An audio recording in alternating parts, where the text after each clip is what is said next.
Tudo bom, pessoal? Voltamos aqui com a segunda parte da nossa aula, falando sobre taxas, né? Então, o que nós estávamos falando? Nós estávamos falando o seguinte, que quando eu falo de taxas pela prestação de serviço público, eu sempre vou exigir que sejam serviços uti singuli, portanto, serviços específicos e divisíveis.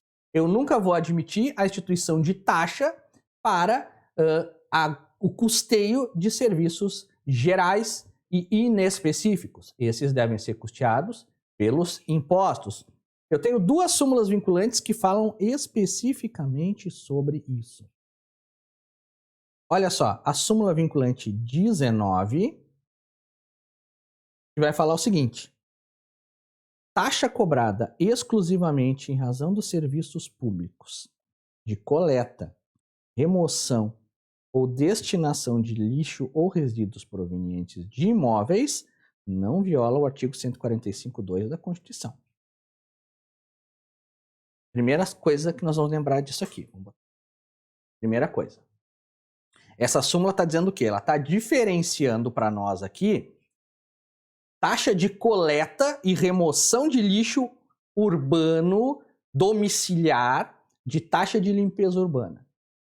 Taxa de limpeza urbana, tá? Que é já foi objeto até de ADIM, a taxa de limpeza pública, essas aqui são sempre inconstitucionais. Por que é inconstitucional a taxa de limpeza pública?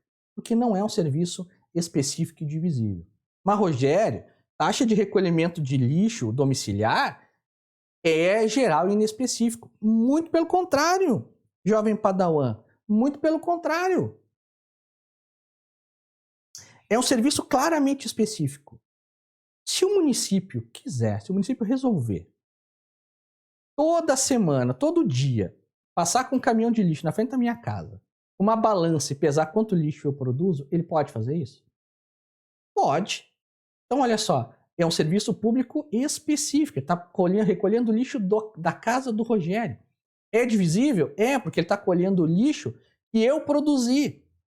Claro que se pode adotar outras formas tributárias que não sejam pesar o lixo, como, por exemplo, a localização, a área do imóvel. Mas, a rigor, se o município quiser, ele consegue fazer serviço específico divisível. Já a taxa de limpeza urbana nunca vai ser específico ou divisível, ela é geral. É como segurança pública, saúde pública. Tanto que ele aqui, ó, a súmula vinculante 41. O serviço de iluminação pública não pode ser remunerado mediante taxa. O barulhinho da bomba. Não sou eu, não é nada demais, gente. É o barulhinho da minha bomba. O que eu estou dizendo com isso? O que o Supremo está dizendo? Está reforçando. Súmula vinculante 41. Serviço de iluminação pública, que é a antiga súmula 670 do STF, não pode ser custeada por taxa. Rogério, e a COSIP, que foi criada, Contribuição para o Custeio de Serviço de Iluminação Pública? Bom, gente, vou contar um negócio bem legal para vocês. A COSIP é uma gambiarra que foi criada para resolver o impasse criado com a súmula vinculante 41, já pela súmula 600. Tem gambiarra tributária? Muita. O que aconteceu? O Supremo disse, ó, município, tu não pode cobrar taxa de iluminação pública, porque é um serviço geral e inespecífico. O município parou de cobrar, mas a conta da Companhia de Energia Elétrica continuou vindo. E o município tinha duas opções, não pagar aquela conta e cortar o serviço de iluminação pública, ou pagar aquela conta e abrir mão de outro serviço público. Né? A teoria do cobertor curto, né? Ou que a minha mãe chamava de cobertor curto, ou no âmbito do direito financeiro, né? A teoria das escolhas. Mas tudo bem. O que eu estou dizendo para vocês? O que eu estou explicando para vocês? Que a COSIP, ela supriu isso. Ela não é uma taxa, ela é uma contribuição. Portanto, ela é outra espécie tributária. Mas ela é uma gambiarra, que foi criada uma nova contribuição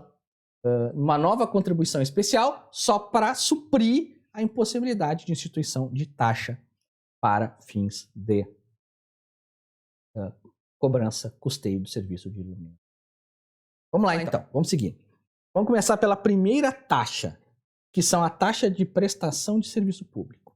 Artigo 79 do Código de Processo Civil. Então, quando eu vou ter uma taxa pela prestação de serviço público. Quando eu preencher esses requisitos aqui, um serviço público que seja obrigatoriamente efetivo, específico e divisível. Então, o primeiro pressuposto que eu tenho que ter para ter uma taxa, uma legítima taxa pela prestação de serviço público é que seja um serviço específico e divisível. Onde é que eu vou saber o que é específico e o que é divisível? O próprio artigo 77 vai nos dizer isso. Olha só, serviços específicos, quando possam ser destacados em unidades autônomas de intervenção, de utilidade ou de necessidade pública. Divisíveis, quando suscetíveis de utilização separadamente por cada um de seus usuários. Então, basicamente é o seguinte, serviço público específico é aquele que permite dividir, permite cobrar com base em unidades autônomas. O imóvel do Rogério, o carro do Rogério, a bicicleta do Rogério, o processo do Rogério, por caso de taxa justa. Eu vou especificar. Então, não é geral, não é para qualquer um, é para o Rogério, é para o Ricardo, é para o Antônio. E divisíveis é quando eu consigo fracionar esse serviço para cada um dos seus usuários. Então, por exemplo, o mais comum lá, o serviço mais prosaico que a gente está acostumado, taxa de emissão de cópia. Taxa de emissão de cópia. Taxa de xerox. A gente vai na prefeitura, quer tirar cópia de um processo administrativo. Isso para os municípios que não digitalizaram, né? Não vivem no mundo digital. Eu vou lá, quem vai pagar? Quem aparecer na prefeitura, preencher o formulário, no caso o Rogério Cunha, ele chega na prefeitura e diz, eu quero cópia do processo administrativo fiscal número tal. O município vai dizer, quem quer? O Rogério. Então, o serviço é específico. O serviço é específico. Bom, quantas cópias o Rogério quer? O Rogério quer 100 cópias. Então, são divisíveis, porque eu vou separar para cada um dos usuários, que no caso é o Rogério. Então, essa é a nossa primeira questão. Segunda, esse serviço, obviamente, que ele não precisa ser prestado para o sujeito passivo.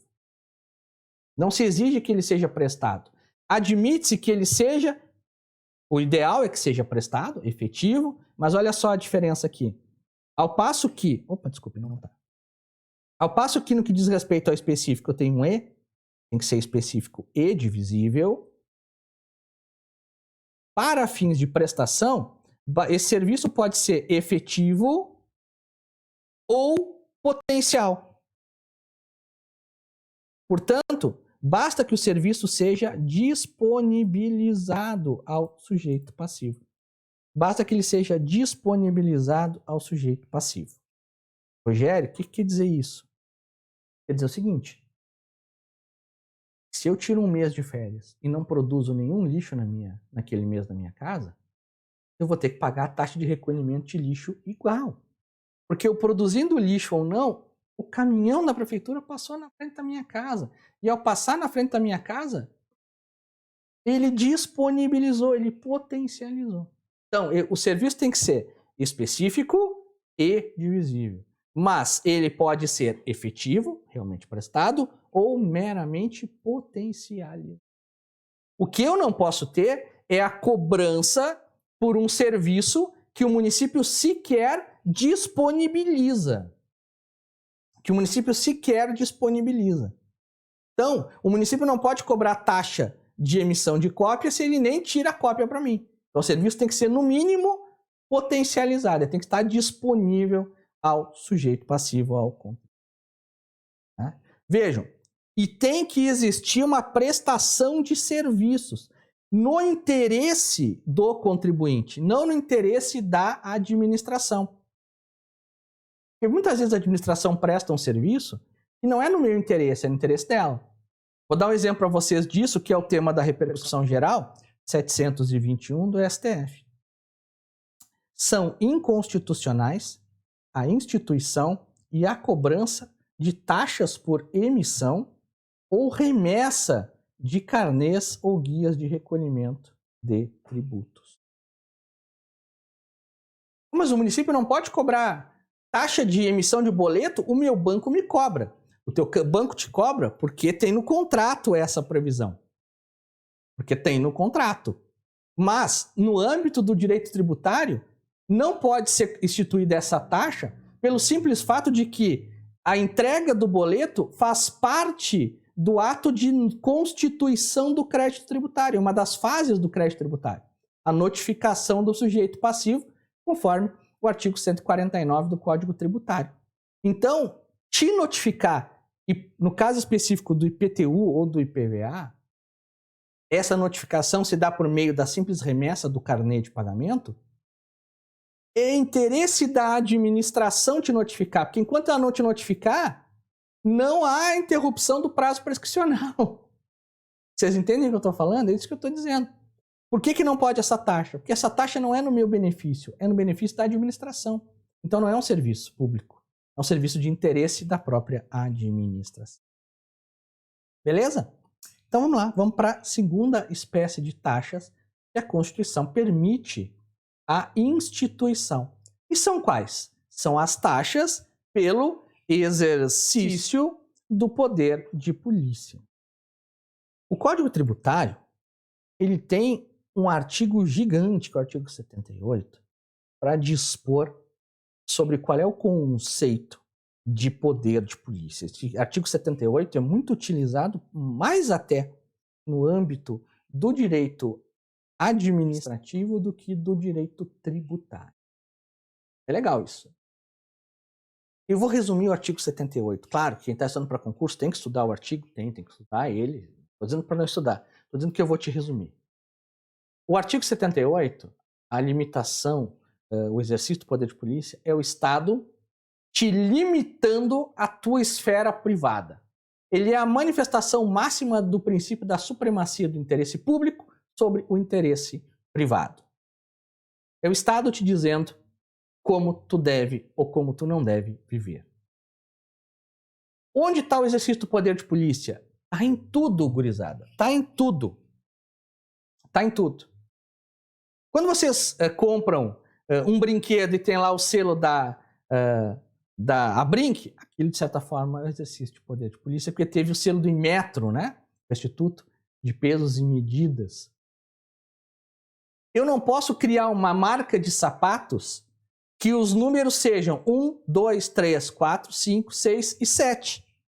Eu tenho que usar o sistema de metragem do Inmetro, esse exercício do poder de polícia. É o Estado dizendo, não conta os teus sapatos de 1 a 7, conta os teus sapatos de 14 até 43. Eu não posso ter uma camiseta e ter um padrão de roupas que seja nanico, minúsculo, mediano e acima do peso. Não posso, eu tenho que usar P, M, G, GG, XGG. Porque esse é o padrão que o Estado pode fazer isso? Pode. Isso se chama poder de polícia. O que acontece é que o Estado, ele não só pode te fiscalizar, no sentido de dizer como tu vai viver a tua vida, como ele pode te cobrar para isso. E é por isso que eu tenho as taxas pelo exercício do poder de polícia. É o Estado te fiscalizando e te cobrando para isso. Claro, faz parte dentro de um contexto de justiça social, de que se eu tenho uma atividade que impõe determinado risco à coletividade, o Estado pode fiscalizar essa atividade e, fiscalizando, ele pode repassar os custos dessa fiscalização para o real usuário, em vez de dividir entre toda a coletividade. Também não seria justo que uma grande empresa fosse instalar uma planta industrial aqui na minha cidade, que é Foz do Iguaçu, e o Estado fizesse o estudo de impacto ambiental custeando com impostos, né? Toda a coletividade pagando o estudo de impacto ambiental para a grande empresa. Então, o exercício do poder de polícia é essa lógica. Quais são os requisitos para o exercício do poder de polícia? 1. A presença de uma das circunstâncias do artigo 78 do Código Tributário, que é a necessidade de limitar a atividade privada. E o segundo esse é um requisito do Supremo Tribunal Federal, a existência de estrutura de fiscalização. Vejam, não se exige que a fiscalização seja efetiva.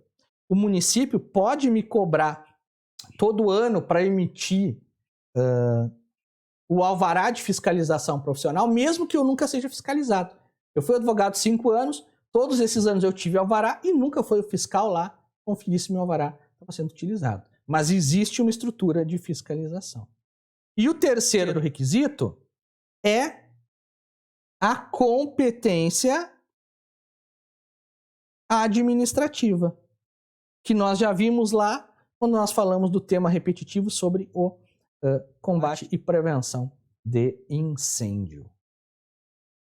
Então, são os requisitos. Primeiro, a existência de uma limitação da atividade privada, do exercício do poder de polícia. Segundo, a existência de efetiva estrutura de fiscalização. Não se exige a efetiva fiscalização, mas sim a existência da estrutura. E o terceiro, a competência para exercer esse poder de polícia.